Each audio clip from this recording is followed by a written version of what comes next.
कानपुर नगर सीसामऊ के होने वाले उपचुनाव में बड़ा फेरबदल किया गया। ताज़ा अपडेट के तहत सीसामऊ का चुनाव अब आने वाली 20 तारीख को तय किया गया, जहां एक और सीसामऊ सीट से भारतीय जनता पार्टी के प्रत्याशी सुरेश अवस्थी जी है, वहीं दूसरी ओर समाजवादी पार्टी की मजबूत प्रतिद्वंद्वी प्रत्याशी नसीम सोलंकी जी है। दोनों में कड़ी टक्कर देखने को मिल रही है, जहां एक और सुरेश अवस्थी जी ने साफ कर दिया है कि इस बार जनता को एक बड़ा बदलाव देखने को मिलेगा। भारतीय जनता पार्टी द्वारा घोषित किए गए प्रत्याशी सुरेश अवस्थी जी इस सीट के मजबूत दावेदार माने जा रहे हैं। वहीं नसीम सोलंकी भी किसी तरह की कोई भी कुताही करती नजर नहीं आ रही है। लगातार दोनों ही प्रत्याशी सीसामऊ क्षेत्र की जनता से जनसंपर्क कर अपनी अपनी दावेदारी पेश कर रहे हैं। जनता की आवाज न्यूज चैनल से संवाददाता फैयाज हुसैन की विशेष रिपोर्ट। इस बार के जो चुनाव चल रहे हैं, क्या रणनीति चल रही है? जनता ने अपनी रणनीति तय कर दी है और जगह जगह पर जिस तरीके से भव्य स्वागत हो रहा है, उसी कड़ी में आज हमारी बहन स्नेता पूर्व पार्षद और हमारे भाई विकास अग्निहोत्री और ये नौजवानों का नेता ध्रुव अग्निहोत्री, इसने ये भव्य स्वागत नौजवानों का हजारों की तादाद में रामबाग के सिर्फ लोग थे।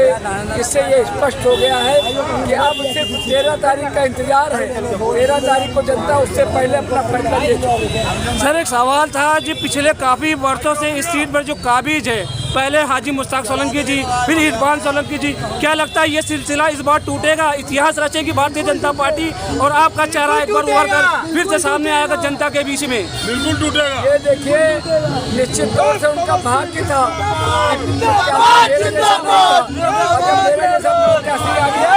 जनता ने बता दिया कि उनका कोई कामयाब है। मेरा नाम प्रकाश अग्निहोत्री है। मैं पूर्व पार्षद रहा हूँ, कम से कम 3 बार यहाँ मैं रहा हूँ, इसी रामबाग क्षेत्र से 3 बार के पार्षद रह चुके हमारे सर। तो हम उनसे बातचीत का सिलसिला बढ़ाते हैं। सर, ये चुनावी इस टाइम जो बिगुल बजा हुआ है, हर कोई अपने अपने स्तर पर अपनी पार्टी को आगे ले जाने की होड़ में लगा हुआ है, तो क्या दिखता है आपको? क्या लगता है कि 2 प्रत्याशी हैं? एक प्रत्याशी हमारे सुरेश अवस्थी जी जो भारतीय जनता पार्टी से हैं, दूसरी प्रत्याशी नसीम सोलंकी जो समाजवादी पार्टी की हैं, और दोनों ही प्रत्याशी प्रतिद्वंदी मजबूत स्थिति में है अपने। तो किसका आपको लक्ष्य लगता है कि अपना पार कर पाएगा? लक्ष्य तो अब की बार सुरेश अवस्थी जीतेंगे। क्यों इसलिए जीतेंगे कि अब की सनातन पे जितना ज़्यादा इन लोगों ने विरोध किया है, विरोधी पार्टियों ने, तो सनातन पे सारा जो है हिंदू एक हो गया है एक तरीके से। समझ, जात पात सब तोड़ के उसने जो पीडीए फलाना ये सब बता रहे हैं। अब पिछली बार तो इन्होंने झूठ बोल लिया, या खटाखट 8 लाख आरक्षण फलाना 1 लाख में 8,000। अब की वो चल नहीं रहा है इनका, और न चलेगा, क्योंकि ये अभी हरियाणा में भी हो चुका है। जीती हुई सीट ये हो रहा था कि सारे सर्वे बता रहे थे कि कांग्रेस जीत रही है और वहाँ हार गई।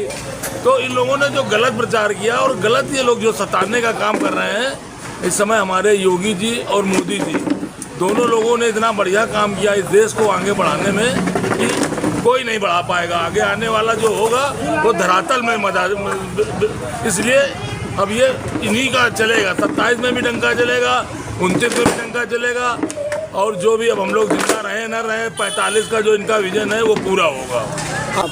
मैं निर्वर्तमान मंडल अध्यक्ष भारतीय जनता पार्टी कौशलपुरी मंडल का रहा हूँ। सर, इस टाइम ये चुनावी, जैसा कि अभी हमें सर ने बताया था कि चुनाव नहीं चुनौती है, तो इस चुनौती को सुरेश अवस्थी जी किस प्रकार मानते हैं, एक्सेप्ट करते हैं? देखिए, मैं चुनौती को राजनीतिक स्तर से कर कहूँगा तो चुनौती है, वैसे जनता का प्यार और स्नेह लेकर के कहूँगा तो इस बार हम विजयी की ओर जा रहे हैं और इस जीत को कोई रोक नहीं सकता है। इस बार आपने देखा होगा एक और सुरेश अवस्थी जी का जनप्रिय जनसंपर्क जो हो रहा है आपके चैनलों के माध्यम से दिखाया जा रहा है, और मुझे लगता है जिस प्रकार दूसरा दल के लोग हताश और निराश होकर के बैठे हुए हैं, क्योंकि ये लड़ाई सत्य और अहिंसा की है, ये लड़ाई जनता के बीच में काम करने की है, ये लड़ाई कहीं ना कहीं हम हमारे आप जैसे लोगों के लिए न्याय की लड़ाई है, क्योंकि जनता न्याय चाहती है और न्याय एक गरीब को दिलाने के लिए योगी जी ने जो कदम उठाया उस पर जनता मोहर लगाने जा रही है।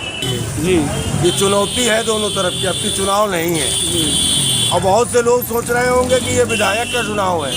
ये विधायक का चुनाव अब की बार नहीं है, ये मंत्री का चुनाव है। भारतीय जनता पार्टी का प्रत्याशी विधायक बनेगा और ये योगी जी का वादा है, विधायक के साथ साथ मंत्री भी बनेगा। जैसे रामपुर की सीट जीतने के बाद सक्सेना जी मंत्री बने हैं, वैसे सीसामऊ की सीट जीतने के बाद सुरेश अवस्थी मंत्री बनेंगे। सबसे पहले परिचय हो जाए आपका। हमारा नाम विनय पांडे श्याम जी है। हम यहीं रामबाग सीसामऊ विधानसभा क्षेत्र करतरकट के निवासी हैं और सुरेश अवस्थी हमारे बीजेपी के प्रत्याशी हैं। हम लोग उनके चुनाव में तन मन धन पूरे तरीके से जो है लगे हुए हैं और उनको क्षेत्र की जनता भी जो है पूरी तरीके से समर्थित है।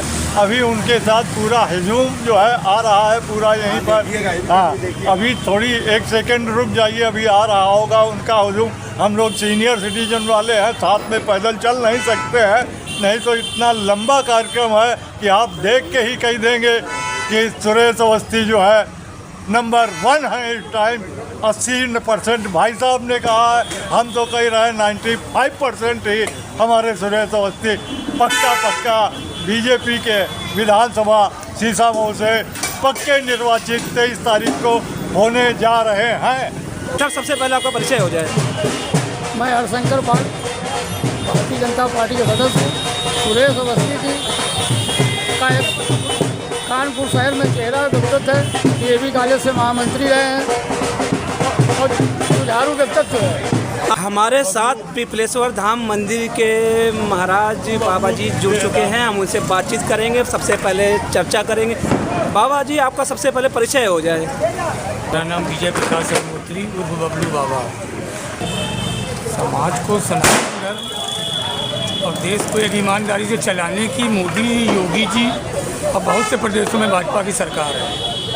सभी जगह जनता इन लोगों से संतुष्ट है, इसलिए चाहती है कि भाजपा की सरकार रहे।